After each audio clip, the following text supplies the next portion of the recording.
आज आपण पूर्ण ओव्हरऑल कंबाईन या बॅच मध्ये आपण काय काय करणार आहोत, पुढचा आपला जो काही प्लॅन आहे तो कसा असणार आहे, आपण हे सगळं डिस्कस करणार आहोत. ठीक आहे. माझं नाव काय? ऋतुजा. ठीक आहे. 2020 पासून ते आतापर्यंत मी कंटिन्युअसली मेन्स देतेय. राज्यसेवेची जी ऑब्जेक्टिव्ह होती, कंटिन्युअस मेन्स दिलेत. 2025चा गॅप घेतला होता, आता परत मेन्सला आहे. कंबाईनचे मेन्स 2021 पासून देतेय. तो रिसोर्स पर्सन आहे, जेवढं त्याचा युज करता येईल तेवढं विचारायचं सगळं. ठीक आहे. तुम्हाला जे काही डाऊट्स असेल आम्ही खाली असतो. ठीक आहे. माझा टायमिंग 2च्या नंतरच असतो, तुम्ही अवेलेबल असेल. अदरवाईज मोहिनी मॅम आहेत, त्या पण अवेलेबल असतात सकाळी 11 वाजल्यापासून. ठीक आहे. तर आपली ही जी बॅच असणार आहे, कंबाईंड बी, कंबाईंड सी, ग्रुप बी, ग्रुप सी आणि सरळ सेवा, या तिघांना कॅटर करणारी आपली ही बॅच आहे. ठीक आहे. तर मग आपण एक छोटस एक्सरसाइज करू. तुमचं जे नोटबुकचं फर्स्ट पेज असेल, डोळे बंद करा आणि तुम्हाला जी गोष्ट अचीव्ह करायची त्याचं फक्त नाव लिहा. फर्स्ट पेज, कुठली पोस्ट हवी आहे, PSI हवी आहे, STI हवी आहे, ती क्लिअर करायचंय. काय तुमचा जो एम आहे तो फर्स्ट पेजवर मोठ्या अक्षरात लिहून टाका आणि तुमचं नाव लिहा खाली.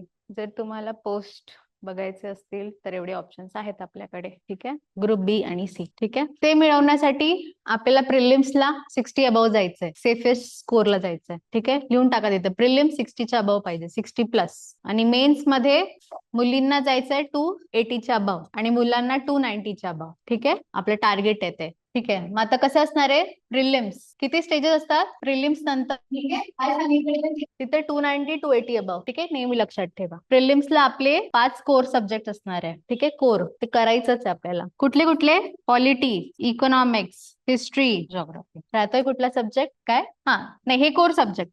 ठीक आहे. त्याच्यानंतर आपला सीसॅट येणार आहे, अंकगणित वगैरे सगळं आणि करंट. ठीक आहे. हे सब्जेक्ट इथे पण कॉमन आहेत. प्रत्येक प्रश्नांचं माहितीये किती वेटेज असतं. पॉलिटी किती येणार आहे? 15 प्रश्न. Next economics 15, science 15, history, geography, ठीक आहे, यांचे 10 आहेत. जरी हिस्ट्रीला 10 वेटेज आहे, पण प्रश्न आपला तो जो सिलेबस आहे, जे पुस्तक वाचायचं ते जास्त आहे. ठीक आहे. पण प्रत्येक सब्जेक्टचे ना काहीतरी एक मर्म असतो, तो केला की तो सब्जेक्ट आटोक्यात येतो आपल्या. ठीक आहे. आणि सीसॅट वाला, ठीक आहे, किती झाले? 30, 40, 50, 60, 70. अजून किती कोणता राहायचं आपल्याला? Current affairs. आणि अजून एक सब्जेक्ट राहतोय ना, नाही झाले. ठीक आहे. ठीक आहे. असं आपलं सगळं वेटेज असणार आहे प्रश्नांचं. पेपर पॅटर्न कसा असणार आहे? करंट अफेअर्सला 15 ते 20 येऊन जातं. कधी कधी पॉलिटी मधले सुद्धा काही करंट अफेअर्स विचारतो, मग त्यानुसार ते चेंज होणार आहे. प्रिलिम्स झाली, किती मार्कांची असते? 100 मार्क, 100 क्वेश्चन्स. मेन्स, ठीक आहे, मेन्सचे पेपर 1 असतो, पेपर 2 असतो. पेपर 1 मध्ये काय येतं? ग्रामर. ग्रामर मध्ये काय काय विचारणार? जे व्याकरण आहे ते, ठीक आहे, वोकॅबलरी असणार आहे आणि पॅसेजेस, कॉम्प्रिहेन्शन असणार, इंग्लिश मराठीचे पॅसेजेस असणार आहे. ठीक आहे. पेपर 2 मध्ये जे काही GS आणि सीसॅट आहे, फक्त मेन्सला आपल्याला थोडं स्पेशलायझेशन करावं लागणार आहे सब्जेक्टचं.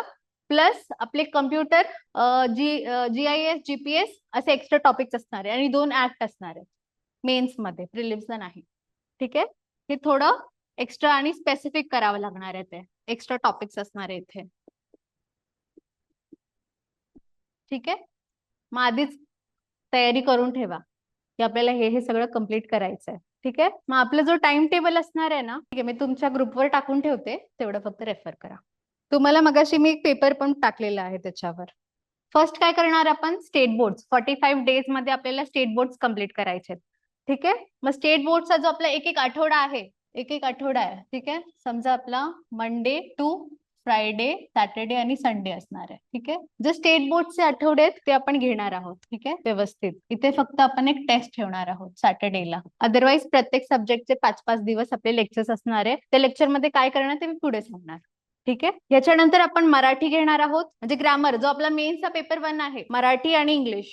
हे संपलं की ह्याच्यानंतर सीसॅट. आपला हा सिलेबस कम्प्लीट झाला तर ऍटलीस्ट तुम्ही मध्ये जे इथले एक्झाम्स येतील त्याच्यासाठी तुम्ही प्रिपेअर्ड राहाल. मग आपण मेन्सचे सगळे आपले जे मेन आहेत मॉड्यूल्स, सब्जेक्ट, पॉलिटी, इकॉनॉमिक्स वगैरे सगळं ते सुरू करणार आपण. ठीक आहे. तिथे आपण 15 डेज मध्ये एक एक सब्जेक्ट कम्प्लीट करणार आहोत. ठीक आहे. मॉड्यूल्सच्या टाइममध्ये आपला आठवडा असा असणार आहे, मंडे टू सॅटरडे आणि Sunday. Monday to Friday again lectures होणार. इथे डेली टेस्ट असणार आहेत. इथे मी एक एक्सरसाइज देणार आहे. मी इथे तुम्हाला डेली टेस्ट नाही घेते, कारण एक कारण आहे. ठीक आहे. इथे डेली टेस्ट असणार आहेत.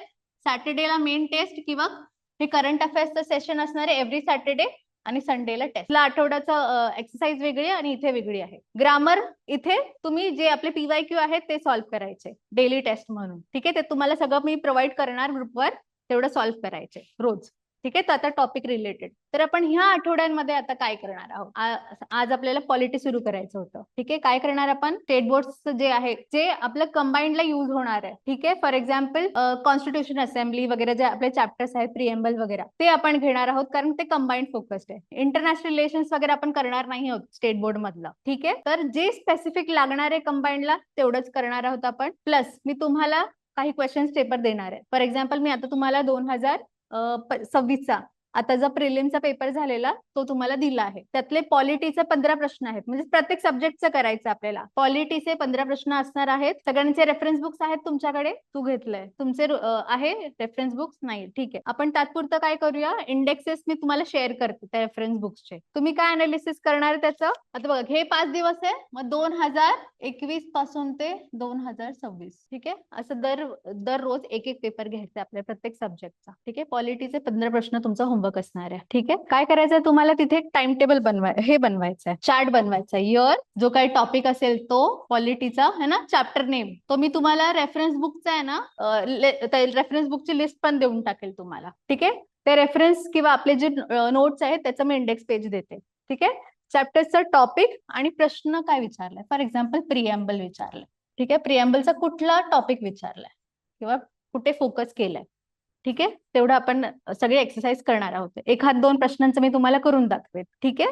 त्याच्यानंतर हे आपल्याला काय करायचंय, जे आपण स्टेट बोर्ड्स मध्ये करणार आहोत ही एक्सरसाइज आपल्याला रोज करायचे न चुकता. हे का करायचंय, सो दॅट तुम्ही ही जी एक्झाम आहे त्याला अंडरस्टँड करायचंय तुम्हाला, है ना. फॉर एक्झाम्पल क्रिकेटमध्ये कुठलाही न्यू बॉलर येतो तर काय करतो आधी आपण, समजा नवीन क्रिकेटर पिचवर आलाय खेळायला, बॅटर, आणि बॉल टाकणार आहे, त्याला नाही माहित है ना, अंदाज घ्यावे लागणार आहे आपल्याला. एक बॉल टाकला नाही जमला, हा इकडे गेला, है ना. आपण 1-2 बॉल असत काय करतो आपण, त्याचा स्टडी करतो. मग पेपर्सचे प्रश्न कसे येतात पेपरमध्ये त्याचा पण आपल्याला स्टडी करायचा आहे. ही पूर्ण एक्सरसाइज झाल्यानंतर तुम्हाला एक बर्ड आय व्ह्यू येणार आहे. ठीक आहे. त्याच्यातलं आपलं एक एरियल फोटोग्राफी आहे ना, bird I view, so that वरतून आपण बघणार आहे नक्की खाली काय काय कसं कसं आहे. तर जेव्हा तुमचा हा चार्ट डेव्हलप होईल ना, तर तुम्हाला कळणार की नक्की कुठे फोकस करायचं. आता जर मला माहिती आहे प्रिएम्बल मध्ये त्याची डेट, त्याची फिलॉसॉफी काय आहे, कुठले वर्ड्स आहेत. ठीक आहे. फिलॉसॉफी, त्याची अमेंडमेंट कुठली आहे, त्याचे केसेस कुठले आहेत, आणि हे असे काही फॅक्ट्स आहेत. मला प्रिएम्बल फक्त इतकं फोकस करायचंय. मला नाही बघायचंय की कॉन्स्टिट्यूशन असेंब्लीमध्ये काय काय डिस्कशन झालेलं आहे, मला ते सगळं नाही करायचंय. एक्झाम मध्ये जे येणार आहे बॅकग्राऊंड जो लागणार आहे मी तेवढंच करणार आहे. हे कशाने आयडिया येणार आहे तुम्हाला, पीवायक्यू अनालिसिस. ठीक आहे. कंबाईंडला पीवायक्यू अनालिसिस गरजेचंच आहे. जसं आपण आता जो डिस्क्रिप्टिव्ह पॅटर्न झालाय राज्यसेवेचा, आपण काय फोकस करतो, आन्सर रायटिंग है ना, स्किल आहे. तसंच पीवायक्यू अंडरस्टँडिंगचं पण एक स्किल आहे, ते तुम्ही आता उद्यापासून सुरू करायचं. ठीक आहे. मी सगळे पॉलिटीचे तुम्हाला प्रश्नपत्रिका पाठवून देईल. प्रिलिम्सचे आपण एकत्र करूया. हळूहळू तुम्ही मेन्सचं करायचं. जेव्हा आपण मॉड्यूल सुरू करू ना, मॉड्यूल है ना 15-15 दिवसांचे, तेव्हा तुम्ही मेन्सचं करायचं. ठीक आहे. हे का करायचंय, बर्ड आय व्ह्यू, अंदाज घेण्यासाठी. ओव्हर स्टडी करायचा नाही कुठली पण गोष्ट. हे सगळं कसं करणं त्याच्यामुळे, म्हणून आपण हे एक्सरसाइज करणार आहोत. जेव्हा तुम्ही कराल तुम्हाला आपणे आप मजा येईल, कळेल तुम्हाला काय काय अभ्यास करायचा आणि काय नाही. ठीक आहे. समजतंय आतापर्यंत का खूप बंबार्डमेंट होते, लिहिताय तुम्ही हे सगळं, समजतंय ना. ठीक आहे. ठीक आहे. चला एज मध्ये झालं ओपन. ठीक आहे. हे आपण बघा स्टेट बोर्ड कधीपर्यंत करतोय आपण. ठीक आहे. हे आपलं कधी संपेल इथपर्यंत. ठीक आहे. फक्त आता हे थोडंसं मार्च मध्ये एक्सटेंड होईल कारण ना दिवाळीच्या सुट्ट्या वगैरे येतील, ते आपण कन्सिडर केल्या नव्हत्या. तो थोडा टाइम टेबल थोडा दुरुस्त करून तुम्हाला फायनल देऊन टाकेल. ठीक आहे. मराठी वगैरे सुरू होईल, इंग्लिश सुरू होईल. हे जरी फेब्रुवारी पर्यंत थोडं एक्सटेंड होणार, नंतर मग आपले मॉक्स असणार आहे. ठीक आहे. एव्हरी संडे जसं आपल्याला एक्झाम मध्ये असतं तसं असणार आहे शेड्यूल. ठीक आहे. तुम्हाला आयडिया आली बॅच मध्ये काय काय होणार आहे आतापर्यंत. ओके. ठीक आहे. चलो, हा आता आपला सिलेबस बघा. ठीक आहे. ग्रामर आता बघा. मराठीचं जरी सर तुम्हाला व्याकरण शिकवतात आहे, तर तुमचं काम आहे की वोकॅब्युलरी थोडं साईड बाय साईड सुरू करायचं. ठीक आहे. मग समजा आपण एखाद दिवशी हे घेतलं, काय म्हणतो, विरुद्धार्थी शब्द घेतले. ठीक आहे. इंग्लिश मराठी दोन्ही असणार आहे, त्या त्या सब्जेक्टच्या वेळेस करायचं. तुम्ही आता बोलाल की आम्ही टाइम टेबल कसं सेट करू, टाइम टेबल काय लेक्चर वाईजच जायचंय, काहीतरी डोकं लावून तो सगळं सेट केलेला आहे. ठीक आहे. जसं आपण लेक्चर्स मध्ये करणार आहोत तसंच करायचंय. ठीक आहे. त्या टाइम टेबल नुसार मग काय करायचं, एखाद दिवस वोकॅब्युलरी समानार्थी घ्यायचं, विरुद्धार्थी घ्यायचं. ठीक आहे. असं कंटिन्युअस रिवाइज करत राहायचं तो 1 महिना पूर्ण. ठीक आहे. म्हणजे वोकॅब्युलरी पण होते, तुमचं साईड बाय साईड ग्रामर होते, उतारायला इतकं टेन्शन येत नाही. हा, 1-2 उतारे जरी आपण बघितलं कसं सॉल्व्ह करायचं ते तुम्हाला तिथे समजून जाईल. ठीक आहे. म्हणजे मेन्सचे हे 2 गोष्टी तुमच्या झाल्या व्यवस्थित. ठीक आहे. नेक्स्ट बघा पेपर 2 काय काय असतं बघा. हा तुमचा मेन्सचा सिलेबस आहे ना. ठीक आहे. आपण आधी प्रिलिम्सचं बघून घेऊ, म्हणजे तुम्हाला कळेल की आपण मॉड्यूल असं एंडला का ठेवलंय, कारण सिलेबस जे काही ओव्हरलॅप होतोय की नाही ते बघून घेऊ, एकदा वाचून घेऊ आपण. ठीक आहे. करंट अफेअर्स कुठे? National and international. ह्याचा अर्थ असा आहे का महाराष्ट्र विचारणार नाही? विचारणार. ठीक आहे. महाराष्ट्र स्पेसिफिक तर करायचंच आपल्याला. ठीक आहे. चला पॉलिटी बघा. भारतीय राज्यघटनेचा प्राथमिक अभ्यास. मग काय कॉन्स्टिट्यूशन असेंब्ली आली, हा त्याचे पार्ट्स आले, शेड्यूल्स आले, कुठला आर्टिकल काय म्हणतो हे सगळं आलं. ठीक आहे. ग्राम व्यवस्था, हा लोकल सेल्फ गव्हर्नमेंट म्हणजे पंचायत राज आणि हे पंचायत राज म्हणते काय म्युन्सिपल आणि रुरल वाला. ठीक आहे. त्या दोन गोष्टी येणार. आणि राज्य व्यवस्था प्रशासन. ठीक आहे. अशा गोष्टी येणार आहेत कशामध्ये? पॉलिटीमध्ये. याचा अर्थ फक्त हेच पॉइंट्स करायचे का आपल्याला? नाही, मेन्स साठी थोडं एक्स्ट्रा करायचं आहे. ठीक आहे. चला हिस्ट्री बघा. आधुनिक भारताचा इतिहास आणि विशेषतः महाराष्ट्र. म्हणजे कशावर फोकस करायचं आहे? मॉडर्न इंडिया हिस्ट्री आणि महाराष्ट्राची हिस्ट्री. याच्यामध्ये विशेषतः कशात करणार आपण? सोशल रिफॉर्मर्स मध्ये. प्रश्न कसे कसल्या स्पेसिफिक आहेत ते पण बघू आपण.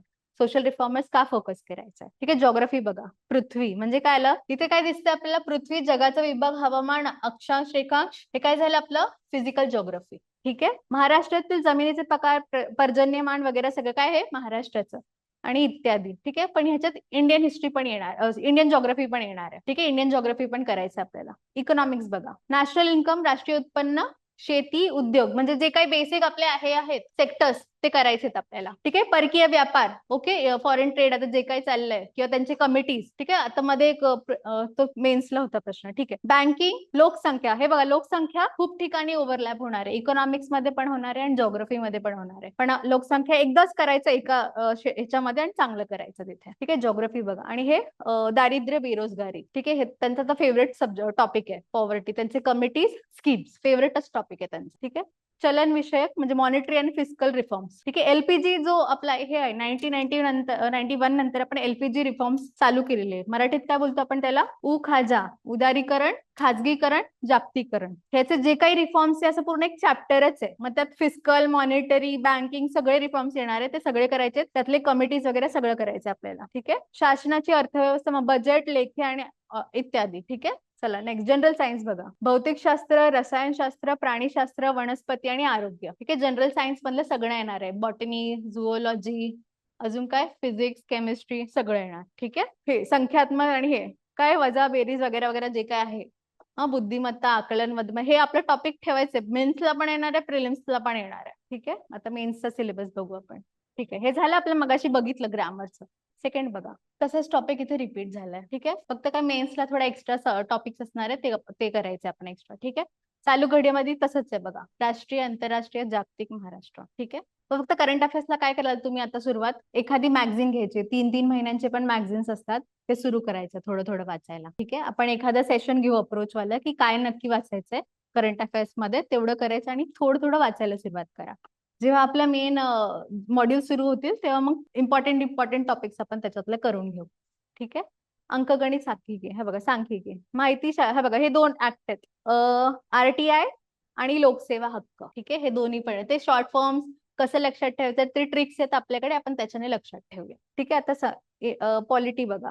तिथे अगदी एका ओळीत संपवलं होतं. ठीक आहे. इथे त्यांनी स्पेसिफाय केलंय बघा. भारतीय संघ राज्य व्यवस्था, राज्य घटना, स्थानिक स्वराज्य संस्था, कार्यकारी मंडळ, न्यायमंडळ, विधिमंडळ. अजून त्याला स्पेसिफाय करून काय सांगतायत? घटना कशी तयार झाली, भूमिका, तत्वे है ना. Constitution assembly, principles, object. ठीक आहे.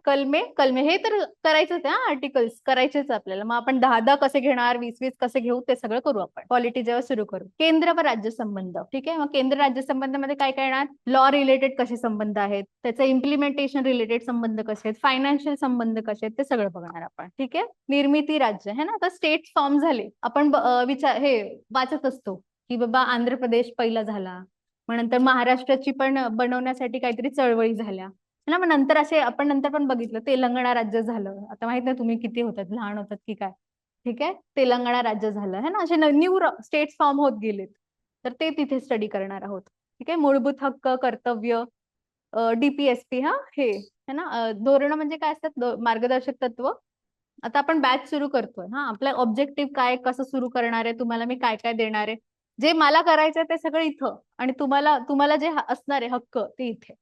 ठीक आहे. म्हणजे आपल्या कॉन्स्टिट्यूशननी काय काय दिलेलं आहे, हक्क पण दिलेत आणि स्टेटनी वेलफेअर त्या लोकांच्या कल्याणासाठी काय करायचं हे मार्गदर्शक तत्वांमध्ये दिलंय. ते पण स्टडी करणार आपण. शिक्षण, युनिफॉर्म सिव्हिल कोड है ना, याच्यावर चर्चा चालू आहे, बघताय ना न्यूज मध्ये. युसीसी आणायचंय का नाही आणायचंय, ठीक आहे. स्वतंत्र न्यायपालिका है ना, मग काय येणार, हायकोर्ट, सुप्रीम कोर्ट, मग त्याचे खालचे कोर्ट, ठीक आहे. राज्यपाल है ना, राज्यपाल असतो कुणाचा असतो, नॅशनल लेवलला असतो की स्टेट लेवलला. मुख्यमंत्री, मंत्रिमंडळ, केंद्र, अधिकार कार्य, ठीक आहे, राज्य विधिमंडळ. जसं हे आहे पार्लिमेंट, लोकसभा आणि राज्यसभा आहे तिथे, तसं आपल्याकडे काय असतं, विधानसभा, विधान परिषद है ना. येस, अधिकार, कर्तव्य, विविध समित्या. ओके, आता भूगोल बघा. भूगोलला काय करतो आपण, 3 गोष्टींमध्ये डिवाइड करतो. कशा कशामध्ये, फिजिकल, इंडियन, जॉग्राफी. ठीक आहे, फिजिकल मध्ये बघा काय काय करायचंय, विभाग कुठले, ठीक आहे, क्लायमेट, तापमान, ठीक आहे, पर्जन्य, जे काही फिजिकल स्ट्रक्चर्स आहेत ते, ठीक आहे. राजकीय विभाग, प्रशासकीय, नैसर्गिक, वने, मानवी, ठीक आहे, हा पण आहे, मानवी भूगोल सुद्धा आहे, हे पण लक्षात ठेवा. ठीक आहे, आता थोडं याच्यावर फोकस करतील आता, एक्झामचं लेवल जसं वाढत चाललंय. आधी याचे इथे विचारत होते, इथे फार कमी विचारायचे, मग इथे सेटलमेंट विचारत होते ना, स्थानांतर वगैरे जे असतं ना ते विचारत होते, पण आता फिलॉसॉफीज पण विचारू शकतात, त्याच्यासाठी पण आपल्याला प्रिपेअर्ड राहायचंय. मायग्रेशन, सोर्स, डेस्टिनेशन, वस्त्या, हा ठीक आहे, इथे विचारत होते फोकस, इथे कधी गेले नाहीये, आपल्याला हे करायचंय. ठीक आहे, पर्यावरण बघा. पर्यावरण आपण प्रिलिम्स मध्ये बघितलं नव्हतं, ठीक आहे, इथे स्पेसिफिकली दिलंय, पण असा अर्थ आहे का की प्रिलिम्सला पर्यावरण येणारच नाहीये, करंट अफेअर्सच्या दृष्टीने येऊ शकतं. ठीक आहे, मग तेव्हा पण करायचंय प्रिलिम्सला आपण. मानवी विकास, पर्यावरण, ठीक आहे, वन संवर्धन वगैरे वगैरे. सायन्स बघा, फिजिक्स, केमिस्ट्री, झुओ, बॉटनी. आता मी जे बोलत होते मेन्सला आपल्याला एक्स्ट्रा करायचं, हे आपण प्रिलिम्सला बघितलं, एक्स्ट्रा आता मेन्सला काय करायचं आपल्याला, जीआयएस, जीपीएस आणि कम्प्युटर.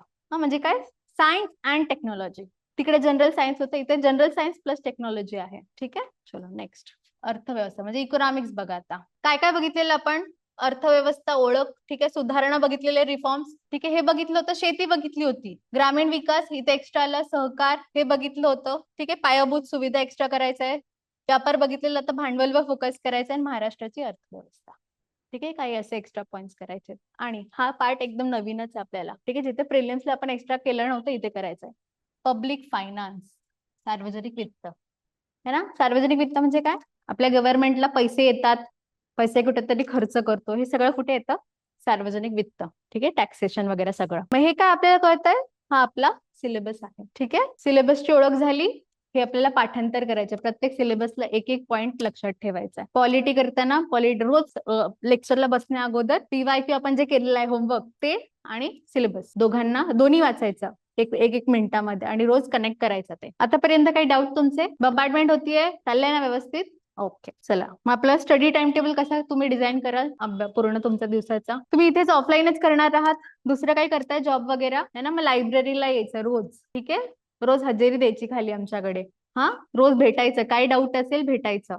ओके, मग काय करणार तुम्ही लेक्चरच्या वेळेस, लेक्चरचं ते घरी जाऊन थोडं रिवाइज करायचं आहे. आपण काय करणार आता, थोडं जास्त उशीर नको व्हायला म्हणून जे आपण स्टेट बोर्ड्स मधलं करणार आहोत, तुम्ही ते थोडं रेफरन्स बुक मधून वाचून घ्यायचं वरवर, की जे नाही कळलं ते आपण दुसऱ्या दिवशी डिस्कस करू.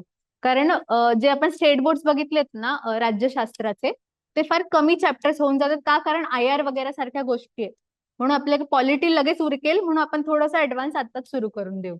ठीक आहे, कारण आर्टिकल्स वगैरे आपल्याला लक्षात ठेवायला उशीर लागतो, तेवढं करू. आणि मग तुमचं काय अजून मी सांगितलं तुम्हाला होमवर्क, रोज पीवायक्यू. ठीक आहे, तेवढं करायचंय. रेफरन्स बुकची मी तुम्हाला लिस्ट देऊन टाकेल. ठीक आहे, पॉलिटीसाठी सध्या काय वाचताय, की सुरूच नाही केलंय, नाहीच ना. ठीक आहे, लक्ष्मीकांत घ्या, केटचं गाईड बेस्ट पुस्तक आहे, आणि त्याचे शॉर्ट नोट्स आपण करून दिले, ते तुम्हाला मी मॉड्यूलच्या वेळेस देणार आहे. म्हणून आता जो वेळ आहे तो कशावर फोकस करायचा आहे, लक्ष्मीकांत. सातीचे साती जेवढं आपलं लेक्चर्स होणार आहे, सातीचे साती दिवस तुम्ही लक्ष्मीकांत सोबत ठेवायचे तुमच्या. ओके, अजून काही डाऊट्स तुमचे.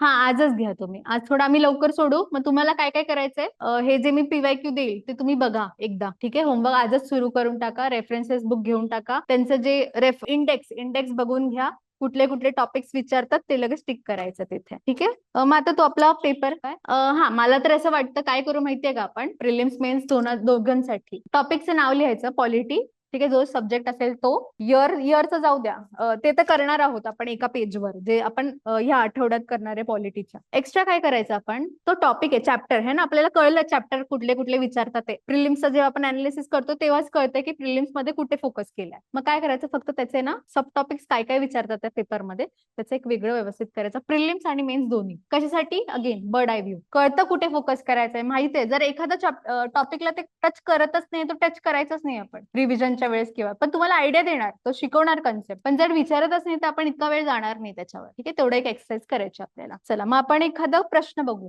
पॉलिटीचा. काढा तो तुमचा क्वेश्चन पेपर. पॉलिटीचे प्रश्न तुम्हाला एंडच्या आसपास असेल बघा. क्वेश्चन नंबर 51 पासून बघायला सुरुवात करा. 51. ठीक आहे, चला 51 क्वेश्चन बघा. 51 तर ते कसं करायचं आपण ते बघूया. खालील पर्यायांपैकी कोणते न्यायालय अभिलेख न्यायालय आहे. ठीक आहे, म्हणजे काय कळतंय, तो प्रश्न कशा संदर्भात आहे, न्यायमंडळ. पॉलिटी न्यायमंडळ, न्यायमंडळ मधलं कुठलं टॉपिक विचारता येते, कोर्ट ऑफ रेकॉर्ड और अभिलेख न्यायालय. मग तुम्ही काय करणार, सुप्रीम कोर्ट किंवा जे काय असेल न्यायमंडळ, आणि तिथे काय लिहिलं, कोर्ट ऑफ रेकॉर्ड. ठीक आहे, मग एक्स्ट्रा काय करायचं, मग आपण जेव्हा अभ्यास करू तेव्हा तिथे काय करणार, कोर्ट ऑफ रेकॉर्डला आर्टिकल कुठलं ते लिहून ठेवणार. स्टेटचं, आय मीन सुप्रीम कोर्टचं आणि हायकोर्टचं दोघांचं तुम्ही लिहून ठेवणार कोर्ट ऑफ रेकॉर्ड. ठीक आहे, नेक्स्ट प्रश्न बघा. Which fee can be collected by gram panchayat. आता कुठे आलं, नेक्स्ट टॉपिक लगेच, local body government, Panchayat Raj. मग तिथे काय लिहून ठेवणार पुढे तुम्ही, टॅक्सेशन पॉवर, टॅक्सेशन पॉवर है ना ग्रामपंचायतचं. नेक्स्ट प्रश्न बघा. भारतीय संविधानाच्या 12व्या अनुसूचीमध्ये नगरपालिकांसाठी खालीलपैकी कोणते कार्य निश्चित केले आहे.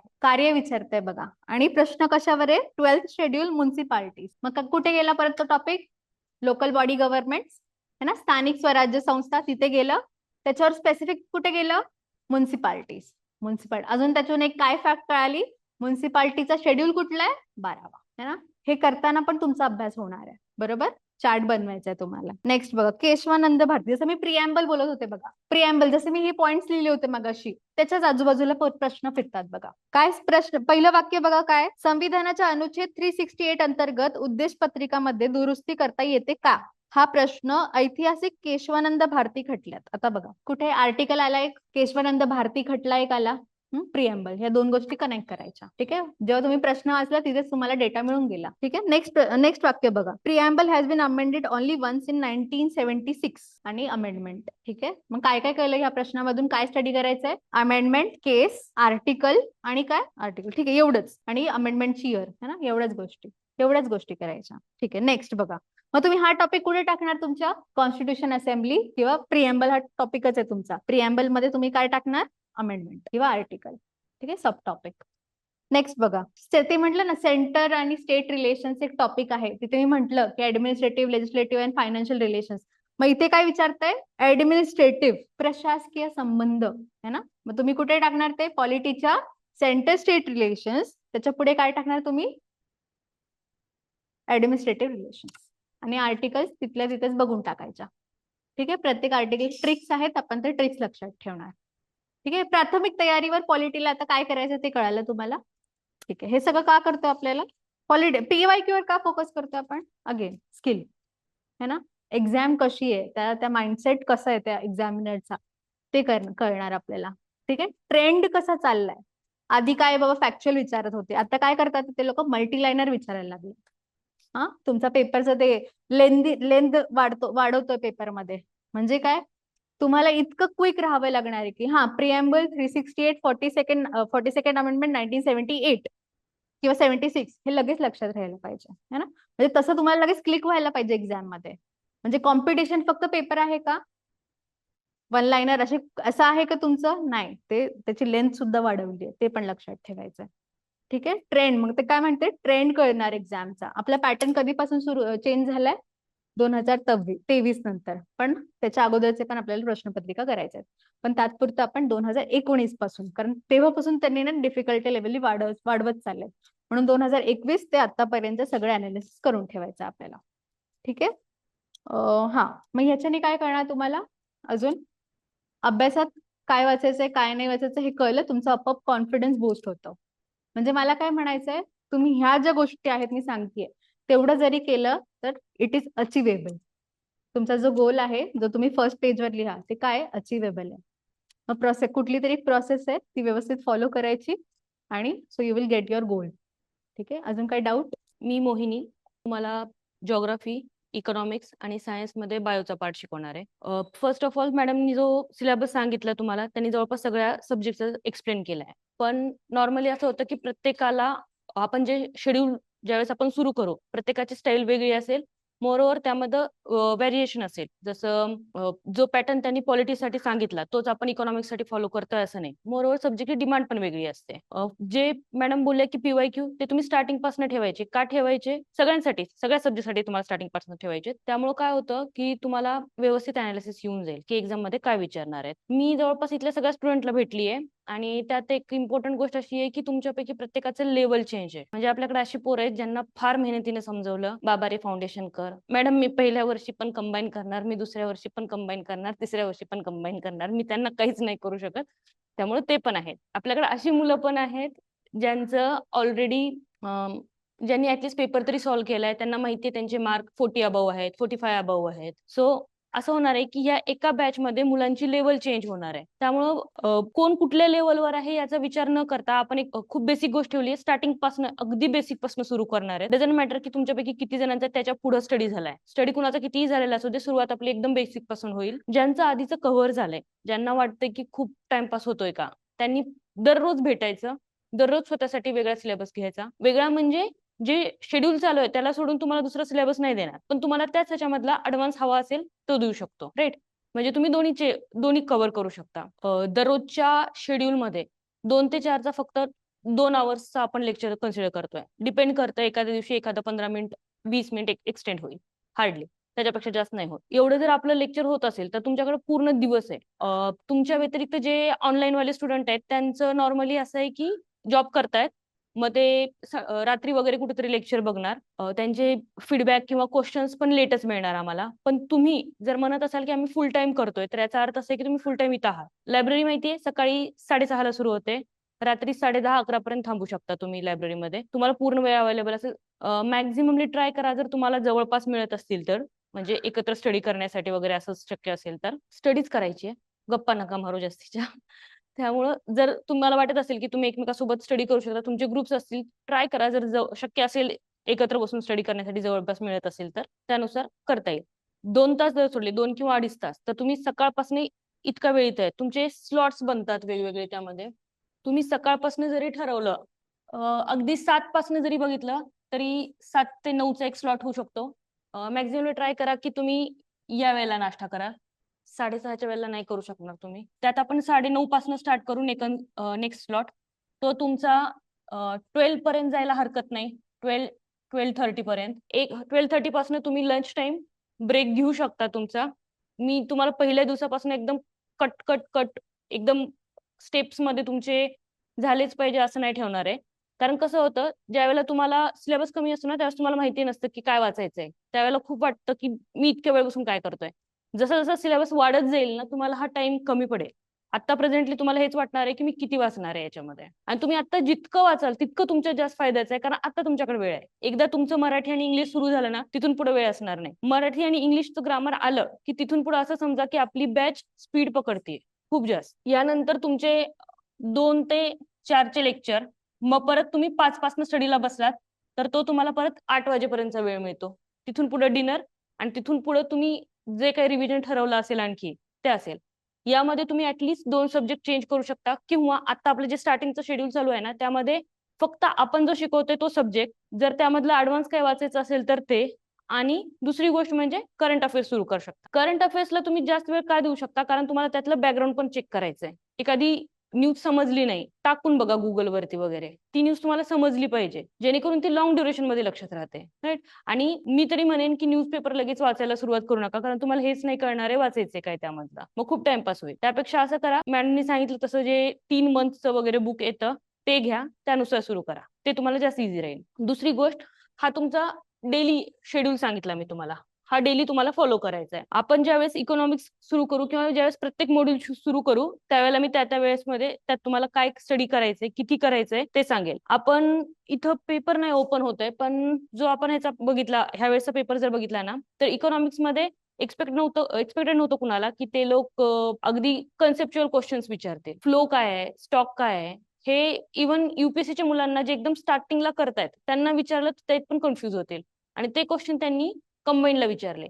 कंबाईनचा सगळ्यात मोठा गेम आहे की तो पेपर तुम्हाला 60 मिनिटात सॉल्व्ह करायचे. 100 क्वेश्चन 60 मिनिटात सॉल्व्ह करायचे. त्यामध्ये 20 क्वेश्चन्स जे असतात तुमचे सीसॅटचे त्याला एक वेगळं वेटेज आहे आणि त्या एक वेगळा वेळ त्याला द्यावा लागतो. नॉर्मली 15 ते 20 मिनिट देतात त्याला. जर 15-20 मिनिट तुम्ही त्यालाच देताय म्हणजे बाकीचे 80 क्वेश्चन सॉल्व्ह करायला तुमच्याकडे 40 मिनिट आहेत. एका मिनिटात 2 क्वेश्चन सॉल्व्ह करायचे. आणि अशा एक्झाम मध्ये ज्यावेळेस तुम्हाला कन्सेप्च्युअल क्वेश्चन्स विचारले जातात त्यावेळेस तुमचे कन्सेप्ट खूप क्लिअर असावे लागतात तरच ते तुम्ही सॉल्व्ह करू शकता. ज्याचं कन्सेप्ट क्लिअर नाहीये ना त्याला हार्ड येते सॉल्व्ह करणं. त्यामुळे आपण हे स्टार्टिंगचे 45 दिवस जे टाकलेत ते याच्यासाठी टाकले की तुमचा बेस स्ट्रॉंग झाला पाहिजे. जो बेस आपण आता तयार करतोय तो तुम्हाला कंबाईनसाठी तर उपयोगात होणारच आहे. पण तुमच्यापैकी कुणीच फक्त कंबाईन देऊन थांबणार नाही. त्यानंतर तुम्ही राज्यसेवा पण देणार आहे. हा बेस तुम्हाला तिथपर्यंत पुढे जाणार आहे. त्यामुळे ज्यावेळेस तुम्ही नोट्स बनवाल ते असेच बनवा की जे तुम्हाला लॉंग टर्म मध्ये युज करता येतील. नोट्स कधी पण पूर्ण बनवायचे नसतात. लाईक तुम्ही जर एक पेज घेतला असेल त्याचं एक पूर्ण पेज असेल तुमचं तर तुम्ही पूर्ण पेज वरती नोट्स कधीच बनवत नाही. तुम्ही याचे 2 पार्ट करता आणि फक्त एका पार्ट मध्ये नोट्स बनवता. हा पार्ट तुमच्या ऍडिशन साठी ओपन असतो नेहमीसाठी. कारण तुम्ही आता बेसिक जरी बनवलं ना तरी नेक्स्ट टाइम यामध्ये खूप सारे तुमचे ऍडिशन होत जाणार आहे कंटिन्युअसली. त्यामुळे तो एक पार्ट तुम्हाला ठेवावाच लागणार आहे. ज्यावेळेस आपण आता स्टेट बोर्ड करतोय बऱ्याच वेळेला मुलांना असं होतं की ते म्हणतात स्टेट बोर्ड मधलं काय काय करू. जे काय करू ते आम्ही आता सांगतोय आणि त्यानंतर परत तुम्ही कधी स्टेट बोर्ड नाही उघडणार आहे. मला तुम्हाला स्टेट बोर्डची पेज पलटताना नाही बघायचंय. एकदा आपलं मॉड्यूल संपलं की 5 दिवस आहेत. या 5 दिवसात तुमचं 8th 9th 10th हे सगळ्या सब्जेक्टचं आणि 11th 12th हे तुमचं इकॉनॉमिक्सचं एवढं कव्हर होणार आहे. मला यातला प्रत्येक पॉईंट जो गरजेचा आहे तो सगळा मला या कागदावर लिहिलेला पाहिजे. तुम्ही यानंतर ह्या वर्षीची ज्यावेळेस कंबाईन द्याल किंवा नेक्स्ट वर्षीची कंबाईन द्याल रादरसे परत राज्यसेवा द्याल तुम्ही कधीच परत स्टेट बुक नाही ओपन करणार. मला त्यात असलेल्या डेट्स त्यात असलेला प्रत्येक इम्पॉर्टंट मी स्लाइड्स वगैरे असतील त्यावरती शिकवेल. सगळं झाल्यानंतर मी तुम्हाला पूर्ण एक एक चॅप्टर रोल करून दाखवेल यातलं काय काय तुमच्या सगळं नोट्स मध्ये असलं पाहिजे. एकच वेळेस स्टेट बोर्ड करणार आहेत. परत आपण स्टेट बोर्डकडे जाणार नाही. तुम्ही हे जे फील करताय ना की मॅडम फक्त 2 तासाचे लेक्चर होणार आहे मी सकाळपासून संध्याकाळपर्यंत काय करणार आहे. जितकी वेळेस वाचू शकता तितकी वेळेस वाचा. त्या 5 दिवसानंतर परत कधी स्टेट बोर्ड करण्यात द्यायचं. फॉर अ होल लाईफ तुमच्या नोट्स फायनल आहेत. एकच वेळेस बनवा सगळ्या बनवा. तुम्हाला जर वाटलं ना मला काहीच नाही येतंय या अर्ध्या पेज मध्ये मला अख्खा चॅप्टर लिहिलेला दिसला तरी चालेल. I don't mind. पण एकच वेळेस आत्ता करताय परफेक्ट करा. आता तुम्ही मला सांगताय मॅडम एवढा सगळा वेळ आहे दिवसभर आणि त्यानंतर तुम्ही सांगाल माझं स्टेट बोर्ड मधलं थोडंसं बघायचं राहिलं होतं तो क्वेश्चन स्टेट बोर्ड मधनं आला होता. काही नाही. बॉक्स फ्लो चार्ट त्यांनी खूप नरेशन मध्ये दिलेलं आहे काही गोष्टी समजवताना. त्या गोष्टी सुद्धा त्यातला काही पॉईंट मेन्शन करायचा असेल तो देखील तुम्ही आत्ताच नोट्स मध्ये मेन्शन करणार आहे. त्यानंतर इकॉनॉमिक्स मध्ये मी पाहिलं बुकच्या एंडिंगला त्यांनी काय म्हणतात आपलं शब्दांचं ग्लोसरी दिलेली आहे किंवा ऍब्रिव्हेशन्स दिलेले आहेत. तो ऍक्च्युली रिव्हिजनचा पार्ट आहे.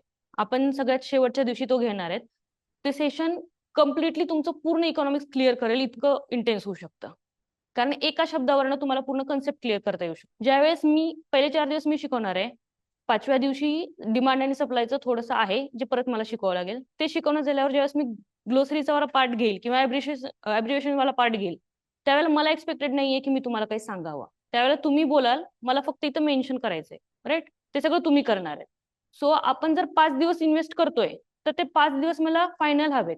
तुमची बॅच चालणार आहे सपोज 8 महिने सपोज त्यातले 45 to 50 डेज तुम्ही बेसिक वरती देताय तर ते तितकं प्रोडक्टिव्ह असायला पाहिजे. हे दिवस वेस्ट गेलेले नाही चालणार. मी ट्राय करते की स्टेट बोर्ड व्यतिरिक्त मला जर सपोज एनसीईआरटी मधनं काही घेता आलं किंवा जर त्याची डिमांड असेल कारण मी वाचलं पण मला स्टॉक आणि फ्लोचा कन्सेप्ट खरंच स्टेट बोर्ड मध्ये नाही भेटलाय. तो एनसीईआरटी मधला कन्सेप्ट होता. तर असं जर मला काही तिकडनं पण वाटलं तर मी इकॉनॉमिक्सचा पार्ट तिकडनं पण कव्हर करेन जो मला घेता येईल जो मला वाटेल की हा गरजेचा असणार आहे.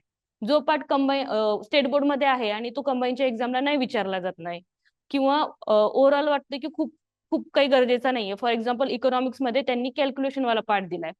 तो कॅल्क्युलेशन वाला पार्ट त्याच्या टर्म्स दिल्या जातात लाईक पंचमांश काय असतो त्यानंतर त्या सगळ्यांचे फक्त डेफिनेशन्स विचारल्या जातात किंवा तो कन्सेप्ट काय इतका विचारला जातो. डिटेलमध्ये कॅल्क्युलेशन्स दिलेली आहेत स्टेट बोर्ड मध्ये. ती कॅल्क्युलेशन्स तुम्हाला कंबाईनला किंवा राज्यसेवेला किंवा युपीएससीला मी कधीच विचारलेली बघितलेली नाहीये. सो मी बेसिकली जेव्हा स्वतः शिकवत असेल त्यावेळेस माझं एकच आहे की जे आपण करतोय ते तिन्ही एक्झामला तुम्हाला यूज झालं पाहिजे. ज्यावेळेला तुम्ही कंबाईन पासून पुढे जाताय, तुम्ही ज्यावेळेला राज्यसेवेला जाताय, त्यावेळेस देखील तुम्हाला विचारले झाले तुमचे सगळे कन्सेप्ट आहेत क्लिअर झाले पाहिजे. आपली बॅच पूर्ण कन्सेप्ट असतील. तुम्हाला जे जे फॅक्ट्स गरजेचे आहेत ते फॅक्ट्स मी प्रत्येक ठिकाणी नोट करून दिलेले असतील. ते फॅक्ट्स तुम्हाला पाठ करायचे. पाठ करतानासाठी सध्याचा तर एकदम जसं पॉलिटीमध्ये सगळे आर्टिकल पाठ करायचे तसं जिओग्राफी आणि इकॉनॉमिक्स मधला सगळ्यात पहिला पाठ जो आपण फाउंडेशनला तुमचा मला पाठ असलेला हवाय तो म्हणजे पॉप्युलेशनचा डाटा. इव्हन 2021चा डाटा आला जरी तुम्ही आता जी त्यांनी सुरू केली आहे आणि ते म्हणतायत देणार आहेत ते अजून 1-1.5 वर्ष येत नसतो. सपोज आलाच जरी तरी देखील 11च्या कंपॅरिझन मध्ये त्याला स्टडी केलं जातं. त्यामुळे 11चा डाटा तुम्हाला अजून पण करावा लागणारच आहे. तो पार्ट मला मी आता मोजक्या गोष्टी देणार आहे तेवढ्या आत्ता करा. ज्यावेळेस आपण मेन शेड्यूल मॉड्यूल सुरू करू त्यावेळेला आपण तो उरलेला पार्ट कव्हर करून घेऊ. अजून काही विचारायचंय कोणाला? तुम्ही स्टेट बोर्ड पाहिलेत. स्टेट बोर्ड आपण मी आता सांगितलंय वन टाइम करणार आहे त्यामुळे तुम्ही प्रत्येकाने विकत घ्यावं असं माझं काही नाहीये. तुम्ही ग्रुपमध्ये एकाने घेतलं तरी चालेल, नाही घेतलं आणि फक्त डाउनलोड करून वाचल्या तरी चालते, पण वाचा पूर्ण. मोरोवर ज्याला कुणाला जर वाटतच असेल पॉसिबल आहे माझ्याकडे वेळ आहे तर मी तुम्हाला रेफर करेन की दोन्ही लँग्वेज मध्ये वाचा, मराठी आणि इंग्लिश. कारण बऱ्याच मुलांचं असं पण म्हणणं आहे की त्यांना इंग्लिश जमत नाही. नाही जमत तर वाचा, सिंपल आहे. तुम्हाला लोकांना काहीच नाही प्रूव्ह करायचंय आणि त्याच्या मागेही नका लागू, स्वतःसाठी करा. कारण काही नसलं तरी इंग्लिश ग्रामर मध्ये ग्रामर आहे, राईट. ज्यावेळेस तुम्ही राज्यसेवा कराल त्यावेळेला तुम्हाला खूप वास्ट गोष्टी वाचाव्या लागतील, त्यावेळेस पण तुम्हाला त्याची गरज पडणार आहे. सो जर वेळ आहे, जर तुम्हाला वाटतंय की 2च तासाचं जर लेक्चर आहे काय करू, दोन्ही मधून वाचा. डाउनलोड करताना बुक दोन्ही मीडियम मधून डाउनलोड करायचं, इंग्लिश आणि मराठी. मराठी व्यवस्थित स्टडी करायचं, त्यानंतर इंग्लिशमध्ये वाचायला सुरुवात करायची. ज्यावेळेस तुम्ही क्वेश्चन्स सॉल्व्ह करताना एक्झाम मध्ये एक तर तुम्हाला अर्ध्या मिनिटात म्हणजे 30 सेकंदात क्वेश्चन सॉल्व्ह करायचा आहे. बरं, या 30 सेकंदात आपण मार्क करायचे हे पण काउंट करायला लागेल तुम्हाला, राईट. तर मग जर एवढं सगळं त्यामध्ये काउंट होतंय, एक तर तुम्हाला खूप फास्ट रीड करायचंय, फास्ट अनालाइज करायचंय. सपोज एखादा क्वेश्चन नाही चाला, नाही समजला क्वेश्चन, तो काय करणार आहे त्याचं ट्रान्सलेशन जो इंग्लिशमध्ये सॉल्व्ह करतोय त्याला मराठीत बघावं लागणार आहे, जो मराठीत सॉल्व्ह करतोय त्याला इंग्लिशमध्ये चेक करावं लागणार आहे. कारण मोस्टली हे सायन्सच्या बाबतीत होतं. सायन्स सगळे मराठीत करतात, ज्यांचं आहे ते लोक मराठीत करतात. पण मग एक्झाम मध्ये असा एखादा टर्म असतो किंवा अशी एखादी गोष्ट असते जी इंग्लिशमध्ये वाचल्यामुळे इझिली समजते, किंवा तुम्ही त्या ॲब्रिव्हिएशनला जर त्याचं लॉंग फॉर्म पाहिलं, ट्राय केलं तर तुम्हाला तो इझिली मिळतो. मग तुम्ही तेवढ्यासाठी 1 मार्क नको आहे का तुम्हाला? त्यावेळेला लागेल ना. आपण ह्या पूर्ण बॅचमध्ये सब्जेक्ट स्टडी करणार आहेत, त्याही पेक्षा जास्त आपण सब्जेक्टच्या अनालिसिसवर काम करतोय. आम्हाला तुम्हाला पेपरचं अनालिसिस द्यायचंय, पेपर बघायचा कसा असतो आणि त्यातनं तुमचे आन्सर्स कसे सॉल्व्ह केले जातात हे चेक करायचंय. तर ठीक आहे, आपण उद्यापासनं बॅच स्टार्ट करतोय. उद्या येताना कमीत कमी पॉलिटीसाठी लक्ष्मीकांत घेऊन या, तो लागतोच. तुम्ही स्टेट बोर्ड जरी आपण कव्हर करत असलो ना तरी लक्ष्मीकांत तुमच्या सोबत असू द्या. ज्यावेळेला आपलं सुरू होईल त्यावेळेस मी इकॉनॉमिक्स साठी सांगते. पहिल्यांदा आपण जिओग्राफी घेतोय. जिओग्राफीचा सिलेबस तुम्ही बघितला असेल, त्यांनी कमी वर्ड्स मध्ये दिलाय, पण तो कमी वर्ड्स मध्ये असला तरी विचारतात त्यात भरपूर सारं. त्यांनी पिके आणि पिकांचे प्रकार, त्याला लागणारी मृदा इथपर्यंत सगळं विचारलं आणि ते विचारतात. कुठल्या तरी एका क्रॉपवरचा डिसीज विचारतात. मृदा म्हणलं तर महाराष्ट्रातले मृदा, महाराष्ट्रात आपल्याला असं वाटतं की आपल्याकडे फक्त रेगूर मृदा आहे किंवा काळी मृदा आपण ज्याला म्हणतो ते नाही. महाराष्ट्रात सगळ्या प्रकारच्या मृदा भेटतात. त्यामुळे आपण मॅक्झिममली मी इन्क्लूड करेन, मी मॅप जास्त घेण्याचा प्रयत्न करणार आहे. तुम्हाला मॅप स्टडी कसा करायचा हे शिकवायचंय मला, जेणेकरून तुमची ऑडिओ व्हिज्युअल मेमरी क्रिएट व्हावी. तुम्ही जितकं ऐकता तितकं तुम्हाला लवकर आठवतं, जितकं पाहता तितकं लवकर आठवतं. फक्त वाचत राहिल्याने नाही आठवत, फक्त पाठ करायला नाही आठवत. पाठ केलेलं थोड्या दिवसांनी विसरतं. पण जर तुम्ही एखादा मॅप केला असेल, त्या मॅपवरती लिहून ठेवलं असेल की बाबा अभयारण्य कुठे आहेत, महाराष्ट्राचा मॅप आपण भेटतात, रिकामे कोरे मॅप असतात ना, ते मॅप भेटतात. ते मॅप घेऊन आला तुम्ही, त्याच्यावरती सगळे लोकेट केले एकदा, खूप लॉंग टर्म पर्यंत लक्षात राहील की मी ह्या जिल्ह्यामध्ये हा अभयारण्य मी इथं मॅप केलेला होता. खूप लॉंग पर्यंत तुम्हाला रिव्हर्सचे पण मॅप भेटतात. फक्त रिव्हर्स काढलेले असतात, त्याचे ट्रिब्युटरी वगैरे काहीच नावं लिहिलेली नसतात तिथं, रिकामा असतो तो घेऊन यायचा, तो फक्त भरायचा. राईट. आपण हे सगळं एक्सरसाइज करू जेणेकरून लॉंग टर्म मध्ये तुम्हाला लक्षात राहील. तुम्हाला काय पाठ करायचं हे आम्ही सांगणार आहेत, पण ते पाठ करण्यापेक्षा ते लक्षात कसं राहील याच्यावरती जास्त भर देऊ आपण. चालेल, मग आपण इथं थांबू आज. उद्यापासनं 2 ते 4 तुमचं लेक्चर असेल आणि 4च्या नंतर म्हणजे तुम्ही सकाळपासूनच यावं असं एक्सपेक्टेड आहे. उद्याचं जरी वाटलं की आम्ही डायरेक्ट लेक्चरला येतो चालेल, परवा दिवशीपासून सकाळपासून तुम्ही असाल इथं. हा ते 1 मिनिट, ज्याचा राहिलंय तुमचं ज्यांचं ज्यांचं अजून कुठल्या ग्रुपमध्ये तुम्हाला ऍड नाही केलेलं आहे ते बघू आता खाली जातानाच सांगून द्या त्यांना. दुसरी गोष्ट आतापर्यंतचा आपला ग्रुप व्हॉट्सअप वरतीच आहे. टेलिग्राम वरती आपण शिफ्ट करू उद्यापर्यंत. तर टेलिग्राम वरती इझी जातं जास्त. तुम्हाला मेसेज फॉरवर्ड करणं, लिंक करणं किंवा शेड्यूल करणं. त्यामुळे आपण टेलिग्राम वरती होऊ शिफ्ट. सगळेच ऑनलाईन वाले पण तुम्ही पण मेसेज करा रोहित सरांना. ते तुम्हाला ऍड करतील. सो उद्या आपण पॉलिटी सुरू करूया. तर काय कराल, होमवर्क करायला ना 2026चा कराल. आता तुम्हाला सेंड केलेला आहे ते 15 प्रश्नांचा चार्ट बनवून टाकाल. ठीक आहे. एक बुक आपण फक्त पीवायक्यू अनालिसिस 100 पानांचीच घ्या. पूर्ण पीवायक्यू अनालिसिस साठी आपण ती वापरून टाकूया. ठीक आहे. आणि उद्या म्हणजे मंडे पासून जेव्हा आपण व्यवस्थित सगळं सुरू करू, तर ASO वगैरे आधी जे झालेत मी त्याचे पण क्वेश्चन्स तुम्हाला देऊन टाकेल. ठीक आहे. मग आता उद्या काय कराल तुम्ही, स्टेट बोर्ड मधलं सगळे स्टेट बोर्ड्स बघा. कुठून? 8th, 9th, 10th, 11th, 12th 5 state boards download करा किंवा मी टाकते तुम्हाला ग्रुपवर. त्याच्यातून तुम्ही शोधा, मी नाही सांगणार तुम्हाला. सो दॅट तुम्ही सगळे स्टेट बोर्ड्स एकदा बघून घ्याल की कॉन्स्टिट्यूशन असेंब्ली किंवा कुठली घटना समिती ह्यातला तो चॅप्टर आहे, तो तुम्ही वाचायला सुरुवात करा. उद्या आपण त्याच्यापासून सुरू करूया. ठीक आहे. आज तुमचा पहिला दिवस आहे, बरोबर आहे कंबाईनचा. आपल्या सगळ्यांना माहिती आहे की कंबाईन ही ऑब्जेक्टिव्ह परीक्षा आहे, राईट. आणि ऑब्जेक्टिव्ह परीक्षेमध्ये सगळ्यात जास्त महत्त्वाचं काय असणार आहे की तुम्ही किती पाठांतर करताय, हे खूप जास्त महत्त्वाचं असणार आहे. पण पाठांतर फक्त डायरेक्टली करता आपल्याला अवघड जाईल आपल्याला करण्यासाठी. तर मला फक्त एवढीच गोष्ट सांगायची आहे की आता हे जे स्टेट बोर्डचे लेक्चर्स होणार आहेत ते का घेतोय, त्याला 3 कारण आहेत. एक म्हणजे तुम्ही उद्या जेव्हा पाठांतर करणार गोष्टींचं ते समजून केलं तर चांगल्या प्रकारे तुम्हाला तुमचं पाठांतर होऊ शकतं, तुम्हाला लॉजिक कळेल त्या मागचं, बरोबर.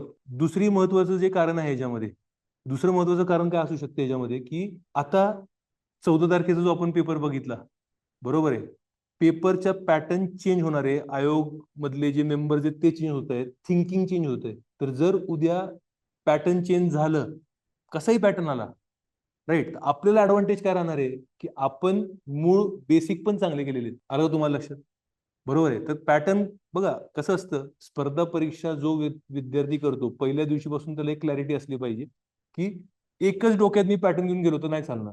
ज्यांनी क्रिकेट खेळलंय किंवा कुठला स्पोर्ट खेळलेला आहे त्यासाठी समजणं खूप सोपं आहे. कसं सोपं आहे, मी जर समजा विचार करून गेलो क्रिकेटच्या मॅचला की कुठली पण पिच येऊन दे, T20ची मॅच, मी 200 वरती जाणार. हारणार मी.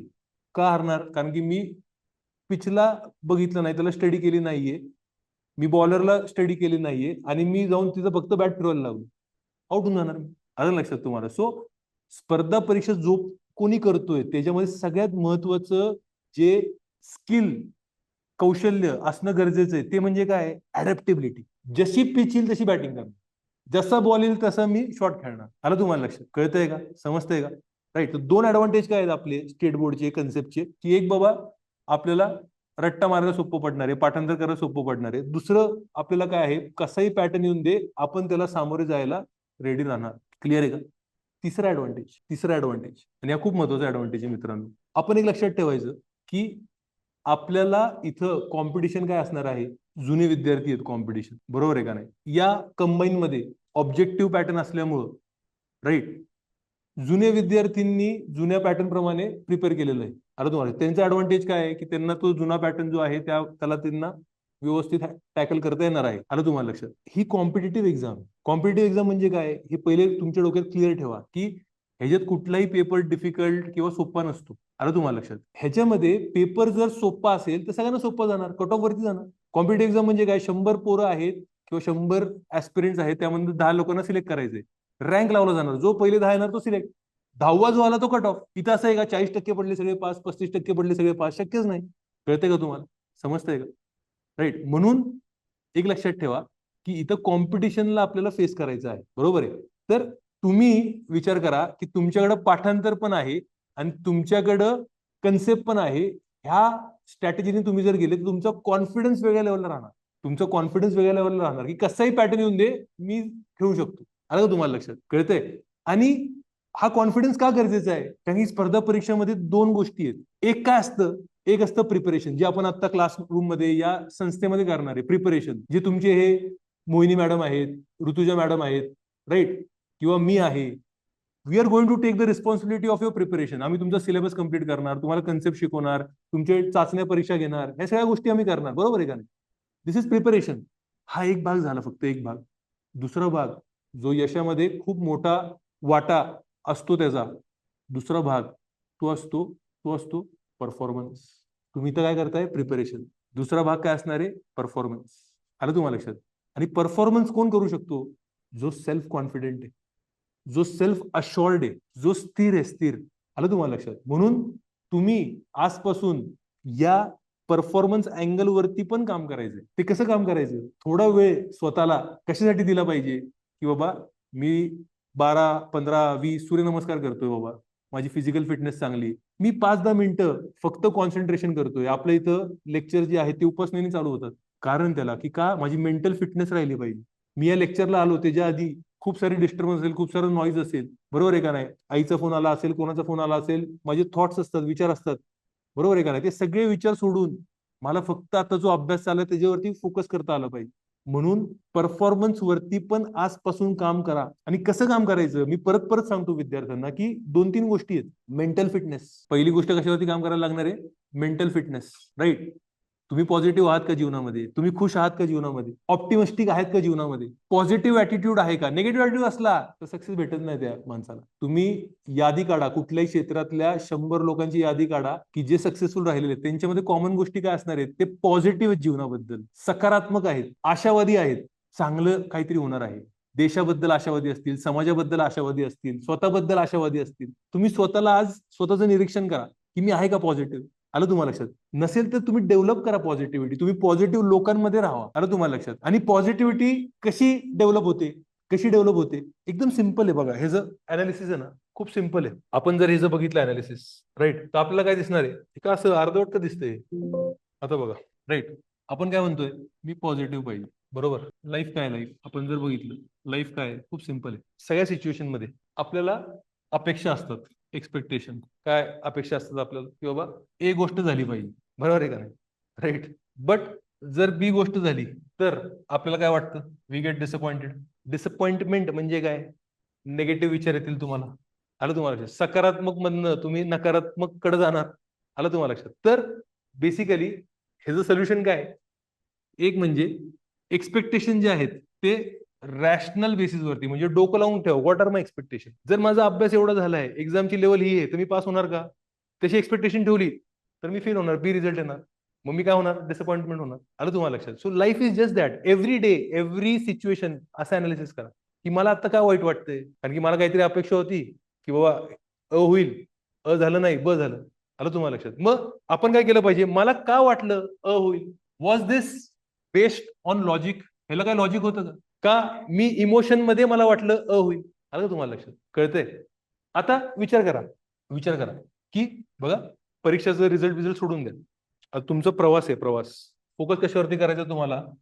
Focus should be on the process, not on the result. निष्काम कर्मा हे आपल्याला कोणी शिकवलेलं आहे? भगवद्गीताने शिकवलेलं आहे, right? Just focus on the process, the result will follow. Result automatically येईल. आलं तुम्हाला लक्षात? तुमच्या प्रोसेस बद्दल बोलतो. प्रोसेस म्हणजे काय? स्टडी, अभ्यास. ह्याच्यामध्ये एबी बघा. तुम्ही डिसाईड केलं उद्या मी अभ्यास केला, सकाळी 7 वाजता येणार, डिसाईड केलं, करणार ना? आता काहीतरी शेड्यूल बनवणार. मॅडमनी सांगितलं असेल डेली शेड्यूल बनवा, ते फॉलो करा, पॉकेट डायरी ठेवली पाहिजे. आलं तुम्हाला लक्षात?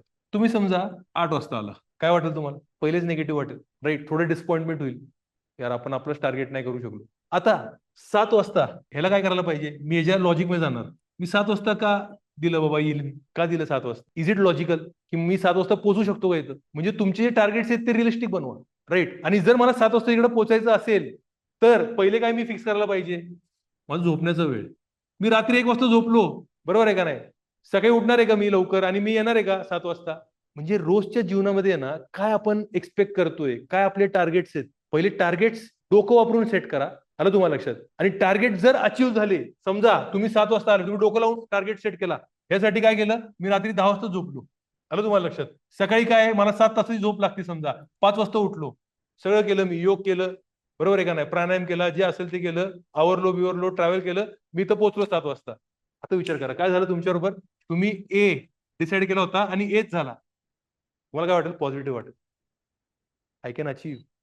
जीवनात जेवढे गोष्टी तुम्ही जे सेट केलेले आहेत आणि तुम्ही तर ते अचीव्ह केले, तुमचं कॉन्फिडन्स वाढत जाणार. तुमचं काय वाढत जाणार? कॉन्फिडन्स वाढत जाणार. मग जीवनाला फक्त एवढं सिंपल पॅरामीटरनी बघा. I have every day I have targets, जे रात्री लिहून काढा, उद्याचे टार्गेट काय आहेत माझे, आणि ते टार्गेट जर मी अचीव्ह केले रोजचे रोज, तर मी काय परफेक्ट केलं, मी प्रोसेस परफेक्ट केली. मी जर प्रोसेस परफेक्ट केली तर रिझल्ट ऑटोमॅटिकली येणार. मी जर प्रवास व्यवस्थित केला तर मंजिलपर्यंत पोहोचणार. So it is all about doing the process properly, doing daily things properly. रोजचं व्यवस्थित गोष्टी करा, आणि रोजच्या गोष्टी व्यवस्थित करण्यासाठी कन्सेप्ट आता काय, योग. कन्सेप्ट काय, योग.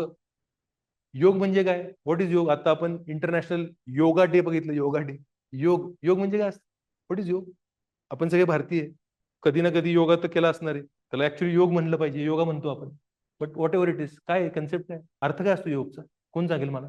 हात वरती करा. बघा, तुम्हाला लीडर बनायचंय, अधिकारी बनायचं तुम्हाला. तुम्ही फॉलोअर नाहीये, समाज तुमच्याकडे बघणार आहे. तुमचं तसं पर्सनॅलिटी आजपासून बनवा. बोलता आलं पाहिजे. काय असतं योग म्हणजे? ध्यान. काय असतं तुझ्यासाठी? काय बाळा योग? लक्ष, शांती. मेल्यानंतर शांतीच अल्टिमेट योग आहे. मग तो फोकस, फिजिकल हेल्थ चांगलं ठेवायचं असेल तर योग करा. योगचा सिंपल मिनिंग आहे युनियन. युनियन युनियन म्हणजे काय? आपण हा शब्द वापरतो का, योगा योग आला. योगा योग आला म्हणजे काय? सगळं जोडून आलं. तुमचा रिझल्ट कधी येणार? जेव्हा योगा योग येणार. तुमची मेहनत, पेपर जो आला, तुमची मेहनत, पेपर जो तुम्ही अभ्यास केला तसा आला, त्या दिवशी तुमचा परफॉर्मन्स आला, सगळं झालं, सगळं जुडलं, तर काय येणार तुमचा रिझल्ट? म्हणजे काय झालं? सगळं जोडून आलं. योग. योग आला, तुम्ही इथं आले, क्लास लावला, क्लासमध्ये चांगला अभ्यास झाला, अभ्यासिका भेटली, तिथं चांगला अभ्यास झाला, चांगला मित्रपरिवार झाला, मित्रपरिवार पॉझिटिव्ह आहे, एक दुसऱ्याला बूस्ट करतंय, हेल्दी कॉम्पिटिशन झाली, आपण सगळे 8 तास 10 तास अभ्यास करायला लागलो, सगळं जोडून आलं, योग आला. इथं काय जोडवायचंय? योग म्हणजे काय जोडवायचंय तुम्हाला? बॉडी, माइंड आणि सोल. बॉडी म्हणजे काय?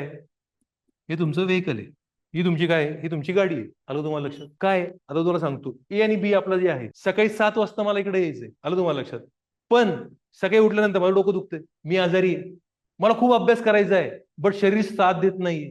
म्हणजे काय होणार? You want to do A but B is happening. योग काय करायला लावतं? म्हणून लक्षात ठेवा, बॉडीसाठी काय असतं? तुमचे आसन. काय आहेत? आसन आहेत वेगवेगळे. म्हणजे तुमची बॉडी तुमच्या कंट्रोलमध्ये आली पाहिजे. आलं तुम्हाला लक्षात? कळतंय? समजते? आता समजा माझी बॉडी दुखतीये, हात दुखतोय, राईट, दात दुखतोय, काहीतरी होतंय मला, मी 100% अभ्यासावरती फोकस करू शकणार आहे का? म्हणजे तुम्हाला जर स्पर्धा परीक्षामध्ये यश पाहिजे, पहिले बॉडीवरती नियंत्रण घ्या, बॉडी हेल्दी ठेवा. बघा की तुमच्यामध्ये बाबा किती आयन आहे, अनेमिया तर नाही, मला बी कॉम्प्लेक्सची कमी तर नाही, मला विटामिन डी ची तर कमी नाही, हे बघा, मी का आजारी पडते एवढं, इम्युनिटी का माझी लो आहे. तुम्ही जेव्हा हा निर्णय घेताना स्पर्धा परीक्षा, तुम्ही जे ऍस्पिरंट्स आहेत प्रोफेशनल असले पाहिजे. प्रोफेशनल म्हणजे काय? विराट कोहली सारखं मी काय खाणार, आहार, झोपणार किती, हे सगळे डिसिजन असले पाहिजे. मग तुम्ही बेस्ट लेवलला परफॉर्म करू शकणार. सो म्हणून first take care of your body, then what is this? This is mind. Mind म्हणजे काय? तुमचं ब्रेन म्हणू शकतो आपण त्याला. ह्याच्यावरती कंट्रोल आहे का? तुमच्या थॉट्स वरती कंट्रोल आहे का? त्यासाठी आपण काय करतो? प्राणायाम करतो, कॉन्सन्ट्रेशन वाढवतो. कॉन्सन्ट्रेशन म्हणजे काय? मी जेव्हा अभ्यास करतोय, माझ्या डोक्यात फक्त अभ्यास आला पाहिजे, बाकीच्या गोष्टी नाही आल्या पाहिजे. That is concentration, that is ध्यान.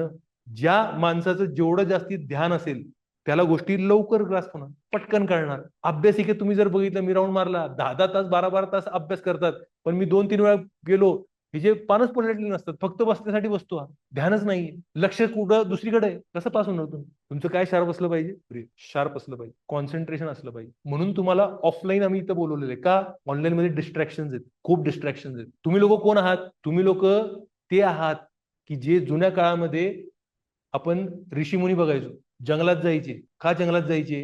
तिकडे जाऊन तप करायचंय मला, मग देव प्रसन्न होणार. तुम्ही आता या आधुनिक काळात इथं आलेला आहात तप करण्यासाठी, आणि इथं जे तप करणार, जो चांगला करणार, देव प्रसन्न होणार, मग सर्व्हिस भेटणार. सर्व्हिस भेटली नाही म्हणजे तुमचं तप व्यवस्थित नाही, देव प्रसन्न नाही तुमच्यावर. कळतंय? So your mind should be very very sharp. And soul, soul म्हणजे काय? आत्मा, माझा स्व. बरोबर आहे का नाही? तर आपण हे कधी करू शकणार? जर माझा स्व सांगतोय की मला अधिकारी बनायचं, हे जे मी बोललो, तुम्ही मोटिवेट झाले, काहीच फायदा नाही. आतनं आलं पाहिजे, आतनं आग लागली पाहिजे, मला करायचंय, मला जीवनात काहीतरी अचीव्ह करायचं. जेव्हा हे तिन्ही गोष्टी एकत्र येतात, त्याला काय म्हणतो आपण? योग. म्हणून तुम्हाला आसन, प्राणायाम, ध्यान या सगळ्या गोष्टी करायला लावतात. आलं का तुम्हाला लक्षात? म्हणजे सक्सेस हा ऍक्सिडेंट नाहीये, success has to be planned. आणि कोण प्लॅन करू शकतं? ज्याला या गोष्टींचं, ज्याला अंडरस्टँडिंग आहे. कळतंय का तुम्हाला? समजतंय का?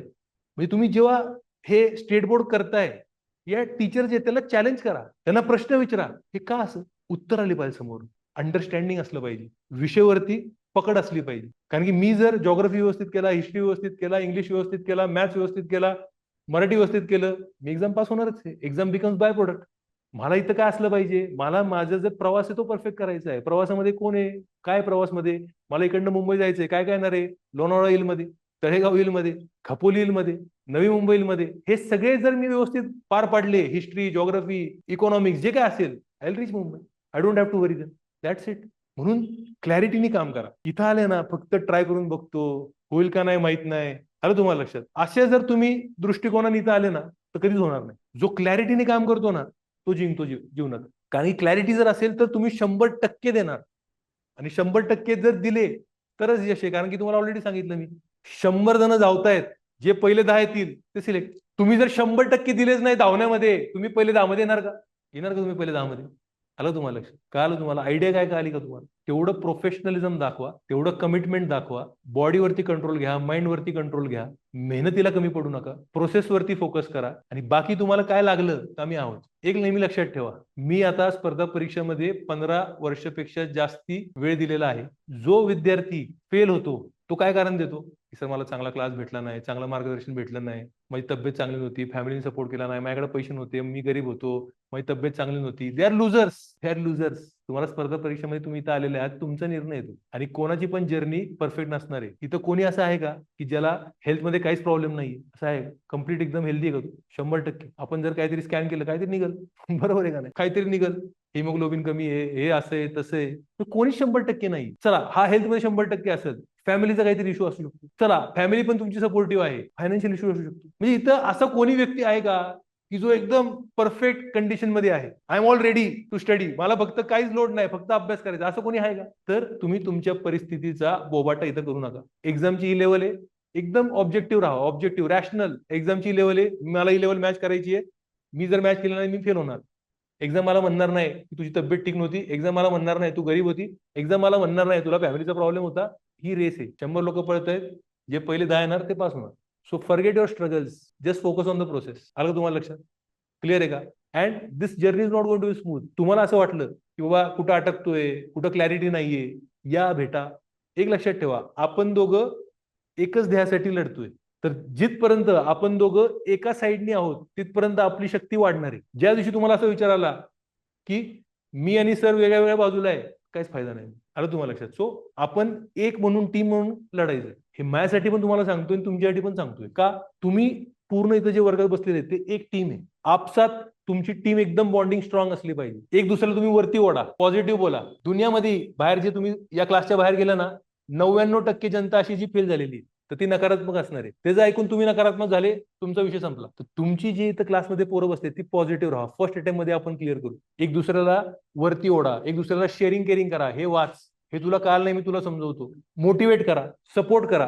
कारण की एक नेहमी लक्षात ठेवा, आपण मानव आहोत. या दुनियेत, या निसर्गात आपण सगळ्यात शक्तिशाली नाही, आपण सगळ्यात फास्टेस्ट नाही, आपण सगळ्यात मोठे नाही, पण या पूर्ण निसर्गात आज आपण राज्य करतोय. कशामुळे राज्य करतोय? एकच कारण आहे. ते कारण काय आहे? टीमवर्क. एकटा व्यक्ती कधी काहीच करू शकणार नाही. जो टीम मध्ये लढल त्याला कोणीच थांबू शकणार नाही. तर तुम्ही स्वतःची जिथं लोक बसले त्याला टीम म्हणून बघा. सगळ्यांमध्ये काहीतरी पॉझिटिव्ह असतील, निगेटिव्ह असतील. जीवन आहे, निसर्गामध्ये डायव्हर्सिटी असतीच, विविधता असतेच, सगळे लोक वेगळे दिसतात, सगळ्यांचा स्वभाव वेगळा आहे, पण टीम म्हणून लढा.